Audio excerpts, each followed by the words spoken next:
बदलू यह कार्य, सेकंड पैराग्राफ। बदलू यह कार्य सदा ही एक मचिए पर बैठकर किया करता था। मचिया मतलब स्टूल, जो लकड़ी का बनाया हुआ होता था, उसमें हम जूच कॉटन बोलते हैं ना, वैसी रस्सियों से वो स्टूल बंधा हुआ होता है, बीच में रस्सियाँ होती है।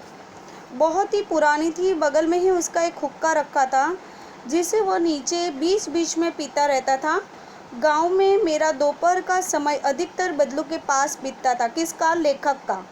वह मुझे लल्ला कहा करता और मेरे पहुंचते ही मेरे लिए तुरंत मच्छियाँ मंगा देता।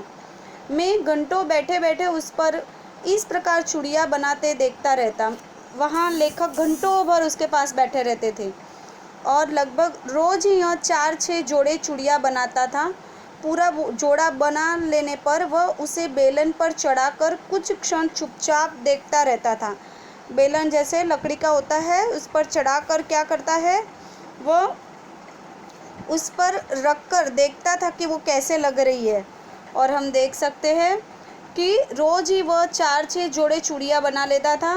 बेलन पर चढ़ाकर कुछ क्षण चुपचाप, क्षण मतलब थोड़ी देर, वह चुपचाप देखता रहता था, मानो वो बेलन न होकर किसी नववधू की कलाई हो। नववधू की कलाई मतलब नई नई शादी करी नई नवेली दुल्हन की कलाई हो, वैसे उसको लगता था। और वो सोचता रहता था कि ऐसी चूड़ी उसके नववधू के कलाई पर अच्छी लगेगी। बदलू मनिहार था। चूड़ियाँ बनाना उसका पैतृक पैसा था। यहाँ पैतृक वर्ड है। यहाँ हम देख सकते हैं पैतृक का मतलब पूर्वजों का हुआ, जो बना हुआ उसका ये पैसा था। और वास्तव में वह बहुत ही सुंदर चूड़ियाँ बनाता था। उसकी बनाई हुई चूड़ियों की खपत थी, बहुत थी। खपत वर्ड है। खपत का मतलब होता है उसकी बिक्री ज़्यादा थी। उसकी आसपास के गांव के लोग भी उसके पास ही बनाते थे चूड़ियाँ। उस गांव में तो सभी स्त्रियां उसकी बनाई हुई चूड़ियाँ पहनती ही थी। आसपास के गांव के लोग भी उसे चूड़ियाँ ले जाते थे, परंतु वह कभी भी चूड़ियों का पैसों से बेचता न था। उसका अभी तक वस्तु विनिमय का तरीका, और लोग अनाज के बदले उसे चूड़ियाँ ले जाते थे। यह वस्तु विनिमय शब्द है। वस्तु विनिमय का मतलब होता है वस्तु के बदले वस्तु का आदान प्रदान करना। पहले पैसे का मूल्य नहीं था। पहले के समय में वस्तु विनिमय एक चीज़ से दूसरी चीज़ लेना और देना होता है। जैसे कि आप चूड़ियाँ देते हो तो उसके बदले में लोग उसे अनाज देते थे, कपड़े देते थे, ऐसी चीज़ें देते थे। उसे हम वस्तु विनिमय पद्धति है कहते हैं। आज के युग में वस्तु विनिमय पद्धति आप उपयोग करते हो? नहीं, क्योंकि हम वस्तु के बदले क्या देते हैं? पैसे देते हैं। क्या देते हैं? पैसे। पहले वस्तु विनिमय पद्धति का उपयोग होता था और लोग अनाज के बदले उसे चूड़ियाँ ले जाते थे। बदलू के स्वभाव बहुत सीधा था। मैंने कभी भी उसे किसी से झगड़ते नहीं देखा। ये कौन बोल रहा है? लेखक। कौन बोल रहे हैं? लेखक। लेखक ने कभी भी, बदलू बहुत ही शांत स्वभाव का था, कभी भी उसे मैंने लड़ते झगड़ते देखा नहीं था। शादी विवाह के अवसरों पर वह अवश्य जीत पकड़ता था, वो जिद करता था। जीवन भर चाहे कोई उससे मुफ्त चूड़ियाँ बना ले, परंतु विवाह के अवसर पर सारी कसर निकाल लेता था। यहाँ हम देख सकते हैं कसर निकाल लेना मतलब जो भी चीज़ें होती है उसको क्या कर लेते थे? वो ले लेते थे। जैसे कि आपने पढ़ाई ना की हो पूरे साल में और परीक्षा आती है और आप बहुत अच्छे से पढ़ाई कर लेते हो, पूरे साल की कसर निकाल लेते हो, तो ऐसे कसर निकाल लेता था। पूरे साल कभी भी किसी से कुछ पैसे नहीं लेता था चूड़ियों का, पर जब शादी ब्याह हो तो वो पूरी कसर निकाल लेता था। कौन? बदलू।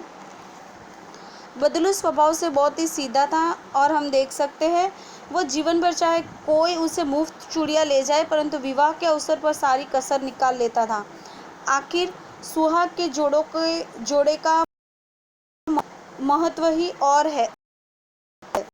जो सुहाग का जोड़ा होता है उसका महत्व ही यहाँ कुछ अलग बताया गया है कि शादी के अवसर पर उसे मुंह मांगी चीज़ें उसको देनी पड़ती थी। किसको? बदलू को। मुझे याद है मेरे मामा के यहाँ किसी लड़की के विवाह पर जरा सी किसी बात पर बिगड़ गया था, फिर उसको मनाने में लोहे लग गए थे। मतलब लोहे लगना मतलब उसको लोहे लगना मतलब क्या होता है कि मुहावरा उपयोग का है कि बहुत देर लगती थी। विवाह में इसी जोड़े का मूल्य इतना बढ़ जाता था कि उसके लिए उसकी घरवाली को सारे वस्त्र मिलते, ढेरों अनाज मिलता, उसको अपने लिए पगड़ी मिलती और रुपये जो मिलते सो अलग। देखो बदलू को उस समय क्या क्या मिलता था, चूड़ियाँ बेचने से। चूड़ियाँ जब नववधुओं का जोड़ा होता है उसे चूड़ियाँ बेचता। उस समय वस्तु विनिमय पद्धति थी, इसलिए पैसे नहीं मिलते थे, पर उसके बदले में उसकी पत्नी को वस्त्र मिलते थे, ढेरों अनाज मिलता था और अपने लिए पगड़ी मिलती वो अलग से, और रुपये भी मिलते सो अलग से। तो इस तरह से हम देख सकते हैं कि बधू मनिहार, मनिहार मतलब कौन होता है, चूड़ियाँ बनाने वाला। और वो किसकी चूड़ियाँ बनाता था, बदलू लाख की चूड़ियाँ बनाता था, वो उसका पैतृक पेशा था। यहाँ एक प्रश्न बनेगा, वस्तु विनिमय पद्धति क्या है।